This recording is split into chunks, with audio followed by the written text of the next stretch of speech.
Amigos y amigas, muy buenas noches. Estamos como todos los lunes en el Arriero y hoy tengo a un invitado muy especial, Francisco Durán, que ya nos ha acompañado hace unos meses en el programa, pero esta vez Francisco viene a hablar de una obra, de un libro que yo creo que va a dar que hablar y que hay que leer.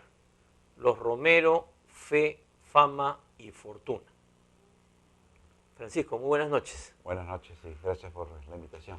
Francisco, le has dedicado 500 páginas y supongo que varios años de tu vida a hacer este libro.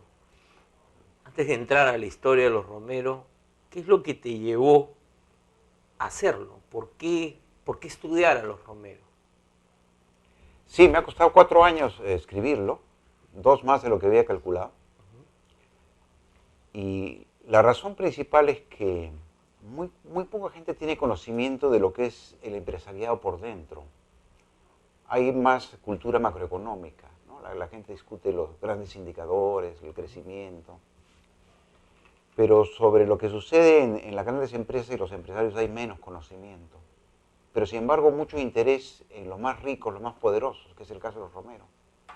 Entonces no es necesariamente el grupo más rico, porque los Brescia probablemente tengan algo más, pero sí es el más conocido y el que tiene reputación de poderoso. Entonces yo dije, si yo hago un estudio de una familia empresarial y la sigo a lo largo del tiempo, va a generar un interés en este tema que está un poco relegado, ¿no? Un poco desarrollado. ¿Y por qué es que se ha estudiado tan poco al poder económico? Porque yo recuerdo los libros de Malpica, digamos, los 60, ¿no? Que además pusieron en evidencia a los Romero ante un sector de la opinión pública, ¿no? Como tú Sí. señalas en el libro, pero ¿por qué se ha estudiado tan poco a los grupos empresariales? Bueno, en parte porque todavía no tenemos un desarrollo muy completo de las ciencias sociales. Los economistas ven más las tendencias macroeconómicas, los microeconomistas ven problemas pequeños de empresa de tipo cuantitativo, ¿no? De cálculo, ¿no?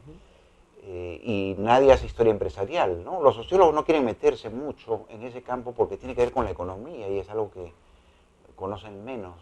Y los políticos, o la gente que hace política, o que estudia política, perdón, los politólogos, estudian los grandes procesos, la coyuntura, las instituciones políticas, pero no ven la relación entre poder económico y poder político.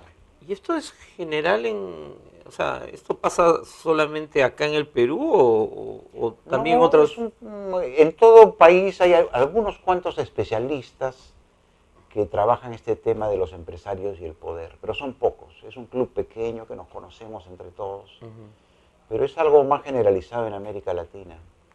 Eh, Francisco, el libro recorre prácticamente 120 años de historia de, de la vida del Grupo Romero, de la historia económica del Perú, de la historia regional de Piura, además, que está tan imbrincada en esta trama. Pero la historia no empieza en el Perú, la historia empieza en un pueblo en España, Sí.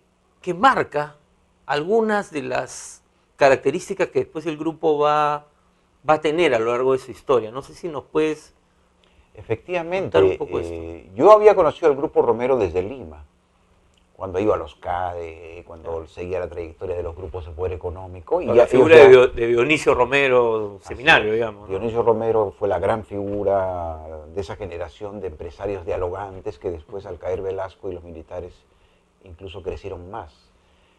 Y si haces la historia del grupo, te vas remontando más atrás, y más atrás está la etapa piurana, donde ellos hicieron dinero primero en la exportación de sombreros, luego en el algodón.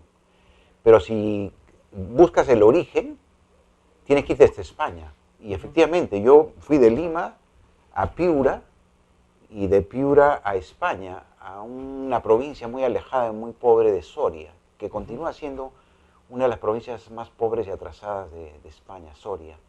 Y de ahí vienen los Romero. Y de esta pequeña aldea campesina, de labriegos castellanos, es de donde sale este primer Romero que decide irse a las Américas. Ahora, este personaje que es Calixto Romero, que además no es que primero llega al Perú, o sea, todavía hay una estación en el Caribe, en Puerto Rico, ¿no? Eh, es alguien que tiene, digamos, ciertos valores, vamos a llamarlo, ¿no? Ciertas tradiciones, una cultura, ¿no? Y que marca al grupo, ¿no? El tema de la familia y el tema de la fe también, que es Sí. parte del título, ¿no? Estas dos características que son muy de un entorno rural, ¿cómo es que sirven para terminar construyendo primero un grupo regional, luego un grupo nacional y luego, como tú dices, un imperio económico? ¿Qué es lo que le da? ¿Qué es lo que aporta en la construcción del poder de este grupo? Creo que lo que aporta es un sentido de cohesión familiar e incluso amical, ¿no? Donde ellos, en base a la fe, el compartir una fe, el compartir un origen, el tener una visión tradicional del mundo, fue haciendo que los Romero, al irse cambiando, ¿no? Cambiando de ubicación geográfica, cambiando de profesión, haciéndose empresarios y luego asentándose en el Perú, a pesar de todos estos grandes cambios, mantuvieron esa cultura tradicionalista, rural, ancestral y obviamente muy católica. Pero no es cualquier catolicismo, es un catolicismo rural, tremendamente arraigado en el norte de España, en la zona castellana. Además de España, que ha sido una zona, un catolicismo muy conservador, muy Pero cerrado, ¿no? muy cerrado, pero dentro de España, lo más cerrado es ese tipo de catolicismo del norte, del cual Soria representa mejor, digamos, que otras zonas de Castilla la Vieja, ¿no? Ahora, también en la historia, al inicio, hay un momento cuando tú hablas del periodo de Calixto Romero como jefe del grupo, ¿no? O de la familia, digamos, cómo Calixto Romero empieza con el negocio de los sombreros de paja. Yo he estado fascinado para mí ha sido un descubrimiento saber que había este enorme comercio de los sombreros de paja, pero cuando entra el tema del algodón, no concentra tierras. Sí, ¿No? Calixto no. Y esto, que era la lógica de todos los demás De todos sus empresarios, sus amigos, algunos de sus sí, socios, ¿no? sí. ¿Por qué? Ese es un caso muy interesante. Hay que recordar que Calixto se hace empresario en el Caribe, en Puerto Rico.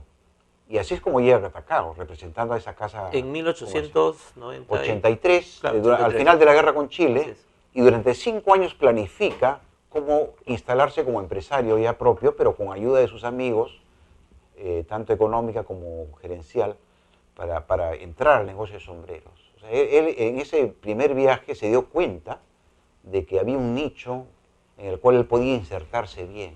Entonces, durante 5 años se preparó para llegar a Catacaos con capital, con ideas claras, con redes, con contactos y comenzar a vender sombreros. Cuando el boom de los sombreros comienza a decaer, él entra inmediatamente al algodón. Y los romeros siempre se han caracterizado por ahorrar mucho y por el excedente meterlo en negocios nuevos. Por ser centaveros, dices, ¿no? Muy Usa la centavero, frase, ¿no? que es una frase de uno de sus parientes. Sí, pues, sí, sí. ¿No? Que dice, Calixto era centavero, ¿no? Regateaba todo, negociaba todo. Pero ahorraban para invertir y eran muy buenos detectando dónde podían meter el dinero y dónde comprar propiedades baratas. Entonces, al principio él se dedica básicamente al comercio de sombreros y pieles, porque se vendían muchas pieles de cuero, pieles de res, y después entra al algodón, a vender algodón, y se queda ahí. Él en algún momento con sus coetáneos piuranos, tanto peruanos como extranjeros, ¿no? De las casas comerciales extranjeros, por un momento se quiere meter al campo y comprar tierras, pero es a la mala, porque era lo que los peruanos llaman el despojo. Claro, que se da en los años 15, Así es. la primera década del 10. Como el boom del algodón, Claro. un poco antes de la Primera Guerra Mundial, pero durante toda la Primera Guerra Mundial Claro, se toda esa desata década. el boom del algodón y el hambre de tierras. Entonces, ¿qué pasa? Que él está instalado en Catacaos. Y Catacaos era zona de comunidad, una gran comunidad. Claro. y no había haciendas.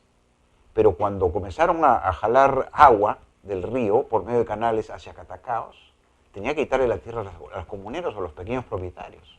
Y era un proceso muchas veces violento y abusivo. Entonces él intentó algo, no le resultó, se replegó, quiso evitar ese conflicto. Y yo me he preguntado, sin haber podido encontrar ninguna respuesta, que de repente por este origen labriego, campesino español, es que él no quiso meterse. Que además en Soria había también zonas de tierras comunales, ¿no es cierto? Exacto, ¿no? sí, de tierras comunales que le llaman los montes. Claro. Porque los montes sacaban la leña, llevaban a pastar el ganado, y eso era administrado por una organización social, digamos, ¿no? Entonces es interesante ese hecho de que él no entra al despojo como los otros, ¿no? Como los Gilbert, como los seminarios. Claro, que los Gilbert son los grandes responsables del despojo, ¿no? Con todo el proyecto de irrigación. Claro. Ahora, Romero se retira, este primer Romero se retira muy joven. Es una cosa que llama la atención también, ¿no? Y que parece ser parte de una idea familiar de que los Romeros se morían jóvenes. Sin embargo, se retira, se va a España y transfiere a un sobrino, ¿no? A un sobrino. A Feliciano, del Campo Romero. Sí, él sea muy joven. No está mucho tiempo en Piura, pero está lo suficiente tiempo como para instalar una red de negocios, tanto en Piura como en Catacaos, como en algunas sombrererías del sur, Arequipa, Cochabamba. Hace mucho dinero, invierte sus excedentes de manera muy inteligente, pero después decide retirarse a España. Pero entre tanto está trayendo hermanos, sobrinos, hermanas, los lleva todos al Perú, que además acá tenían trabajo y oportunidad. Un poco como los migrantes de acá también cuando han venido a Lima, digamos. Muy parecido, sí. Francisco, tenemos que irnos a una pausa y volvemos para continuar, para pasar al segundo Romero. A ver si nos da tiempo para los cuatro. Para los cuatro. Volvemos en un instante, amigos, con Francisco Durán.